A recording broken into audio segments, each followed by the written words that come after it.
नमस्कार, मैं पिंटू सिंह यादव आप सभी का स्वागत करते हैं। दोस्तों, आपको पता होगा कि नए साल के मौके पर खेसारी लाल यादव का ही धमाका होता है। खेसारी लाल यादव के अलावा धमाके तो कई लोग करते हैं, लेकिन वो धमाका नहीं होता है जो खेसारी लाल यादव करते हैं। और इस कड़ी में एक नया धमाका जो है खेसारी लाल यादव का और आ चुका है, धमाका होई आरा में। पिछला बार जो गाना रिलीज हुआ था उसका 2.0 जो है वो आने वाला है। खेसारी लाल यादव और शिल्पी राज की आवाज में होने वाला है। पूनम दुबे जो है वो इस गाने में लीड एक्ट्रेस के रूप में नजर आने वाली है। और जिस तरीके का टीजर सारेगामा हम भोजपुरी पर रिलीज हुआ है, वाकई आपको चौंकाने वाला है और काफी ज्यादा जो है वो मजा आने वाला है। और इस गाने को देखकर आप भी कहीं ना कहीं काफी ज्यादा जो है वो कहीं ना कहीं गदगद नजर आएंगे।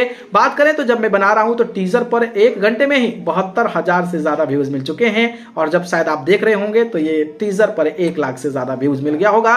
30,000 के तकरीबन में लाइक्स मिलने वाले हैं। कमेंट्स की बात करता हूं तो 5,000 से ज्यादा कमेंट्स मिल चुके हैं। खेसारी शिल्पी हैं, पूनम दुबे इस गाने में लीड एक्ट्रेस हैं, कृष्णा बेदर्दी म्यूजिक डायरेक्टर और कंपोजर, म्यूजिक डायरेक्टर और राइटर हैं। लेकिन लेकिन लेकिन लेकिन एक बात गौर करनी है कि खेसारी लाल यादव कल मुर्गा टांगे हुए जो फोटो खिंचवाए थे ना, उसके बाद अब चोरी होने लगा है।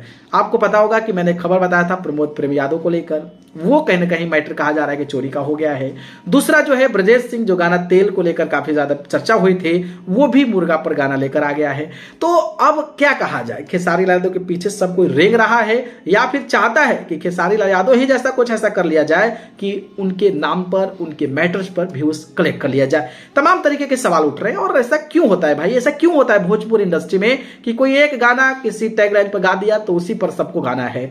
अब इसमें क्या आप कहूं मैं, मुझे खुद समझ में नहीं आ रहा है। बाकी आप अपनी राय इस पर कमेंट बॉक्स में दे दीजिएगा। ठीक है, धन्यवाद।